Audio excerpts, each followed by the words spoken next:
আসসালামু আলাইকুম এভরিওয়ান, আশা করি সবাই ভালো আছেন। আমি তাহমিনা চলে আসছি আপনাদের মাঝে নতুন একটি ভিডিও নিয়ে। তো আজকে আমি খুব সকালে ঘুম থেকে উঠেছি, ভোর 5টা বাজে, কারণ সামনে আমার অ্যাডমিশন পরীক্ষা, তার জন্য। তো এখন আমি এখানে পড়তে বসে পড়ছি। তো পড়ার আগে আমি আমার পানির বোতলটা একটু ভরে নেই, কারণ আমি যতক্ষণ পড়ি প্রচণ্ড পানি খাই। যতক্ষণ এই বোতলটা ভরা থাকে আমি ততক্ষণই পড়ি, যেটা মানে হাস্যকর কথা। তো চলেন আগে পানির বোতলটা ভরি, তারপর আমরা পড়ার জন্য রেডি হব। এখানে আমি আমাদের কিচেন রুমে চলে আসছি পানির বোতলটা ভরার জন্য। তো আমার পানির বোতল ভরা শেষ। এবার আমি আজকের রুটিন করব, মানে আজকে কোন কোন সাবজেক্টগুলো আমি পড়বো বা কোন কোন অধ্যায়গুলো। তো ফার্স্টে আমার আজকে ডে 1 ছিল, তো ওর জন্য আমি মার্কেটিং অধ্যায় 6, 7, 10 পড়বো, ম্যানেজমেন্ট অধ্যায় 7, 9 অ্যান্ড 10 পড়বো। তার পাশাপাশি আমি আরও কিছু পড়বো, ওটার জন্য লিস্ট করতেছিলাম। তো এখানে আমার আরেকটা পড়া হচ্ছে হিসাব বিজ্ঞান এমসিকিউ, এবং অ্যাট লাস্ট সবার শেষে হচ্ছে লিখিত, মানে আমাদের অ্যাডমিশনের জন্য লিখিত একটা বই আছে, ওইটা আমি পড়বো। তো এই সবগুলো আমি আজকে পড়বো। এটা আমি লিখে নিলাম, কারণ লিখে নিলে একটু সুবিধা হয়, সিরিয়াল অনুযায়ী পড়া যায়। তো আমি সকাল 5:30 থেকে 8টা পর্যন্ত এই 4টা টপিক ফুল কমপ্লিট করব।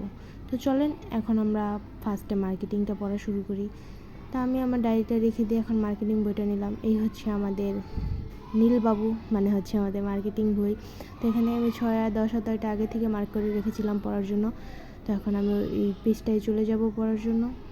আর সামনে হচ্ছে আমার অ্যাডমিশন পরীক্ষা, তো সবাই আমার জন্য দোয়া করবেন যেন আমি ভালোভাবে পরীক্ষা দিতে পারব, এবং তার পাশাপাশি আপনাদের কাছে আমার সারাদিনের কিছু কিছু ছোটো মুহূর্ত তুলে ধরতে পারি। তো এর মাঝখানে আমি পড়ছি, তো সম্পূর্ণ ভিডিওতে তো তুলে ধরা সম্ভব না। সো আমি লাস্টে শেষ করলাম মার্কেটিং শেষ করার পর আমার বাকি 3টা চ্যাপ্টারও পড়ছি, বাট ওখানে আমার মার্ক করতে মনে ছিল না, ভিডিও ক্যাপচার করতে ফোনে চার্জ ছিল না, তাই আমি চার্জ দিয়েছিলাম ফোনটা। তো দেখেন এই হচ্ছে সকাল হয়ে গিয়েছে, সূর্য উঠে গিয়েছে। এখন আমার বিছনা আর টেবিলের কী অবস্থা। তো এখন আমি এগুলো গুছিয়ে দেন আমার কোচিং আছে, তার জন্য আমি বেরিয়ে পড়বো খাওয়া দাওয়া করে। তো এখন আমি আমার বিছনাটা গুছিয়ে ফেলবো।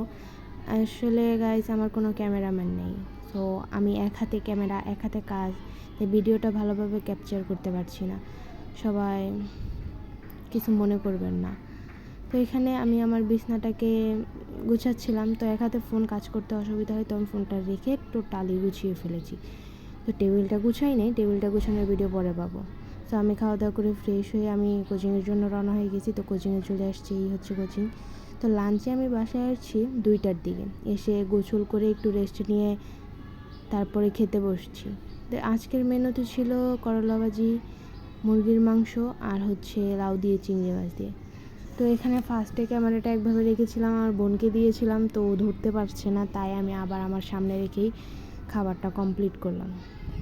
তো গাইস, কার কার লাউ আর চিংড়ি মাছ ফেভারিট কমেন্টে বলে যাবেন। কিন্তু আমার কিন্তু লাউ আর চিংড়ি মাছটা খুবই পছন্দ, বাট অ্যালার্জির কারণে আমি একটু কম খাই।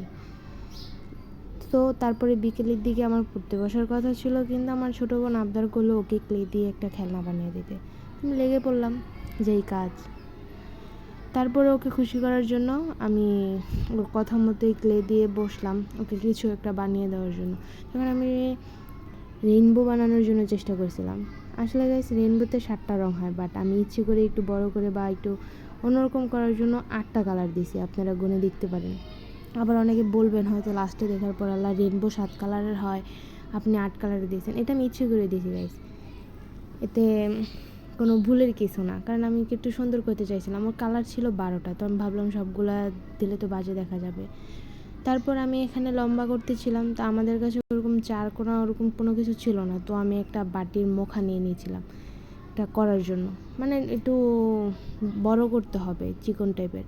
তো সবগুলো করা শেষ হয়ে গেছে, অ্যাট লাস্ট আমি সবগুলো করে নিয়েছি, এটা হচ্ছে সর্বশেষ। এটা করে তারপর আমি এগুলোর একসাথে জয়েন দেবো। জয়েন দিতে দিয়ে একটা হাস্যকর কাজ হয়েছে, ভিডিওটা আমি ক্যাপচার করিনি।